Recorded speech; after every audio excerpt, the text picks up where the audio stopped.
Hello and welcome to In Discussion. In this first series I talk to leaders in my network about creativity and innovation in the workplace. I hope you enjoy it. Okay, this makes me think, what do you think about diversity in all its forms? What do you think it can bring to creativity and innovation? It's incredibly important, and I say that as somebody who has spent 13 years now working in the broadcast and production industry, and this industry is not the poster child for diversity at all. It really it's changing. It is changing, but it has not been a particularly great role model for diversity.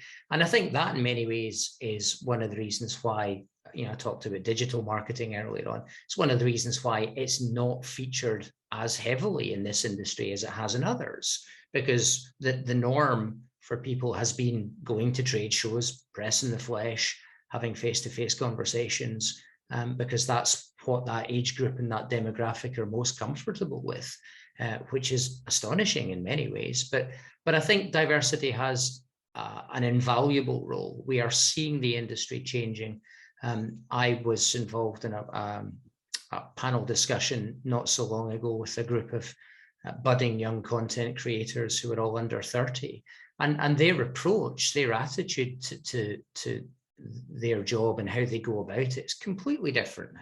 It's completely different to the way it was, even 10 years ago, because of the availability of free or low-cost software solutions, because of the availability of YouTube tutorials and people being able to kind of learn how to do stuff online from YouTube and other sources.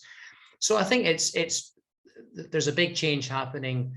I think it's very important. I think we need more of that because people bring different skills and different attitudes to the table. People from different cultural backgrounds bring different different senses of logic, different ways of attacking problems because of their cultural background. And you have to be slightly careful, I suppose, in how you manage these things, because I think, we've all been in meetings where it feels sometimes like it's a bit death by committee. It's like you've got 50 people around the table and you're kind of paralyzed by analysis and not able to make decisions. It has to be the right people. But I think different perspectives are always very, very healthy. And I think the more that the industries can do to encourage people from different backgrounds, different cultures, different ethnicities to... Yeah, that definitely makes sense. Diversity brings different perspectives, different viewpoints, and different norms. In this context, we are really talking about diversity in its widest sense, beyond sex and race, but length of experience, job functionality, and much, much more. Just to quickly follow that point up, I mean, we deal with customers all over the world. You're in Canada, CBC are one of our customers. The way that they go about things is different to the way that the BBC go about things in the UK, different to the way that your broadcasters in Asia go about things. And so, if we are looking after an international customer base, then obviously cultural differences play a part in the way that we deal with those customers. And so it's incredibly important that we have people working within our company that understand those sensitivities and differences, because otherwise, how are we going to be best placed to meet the needs of those customers and keep them happy?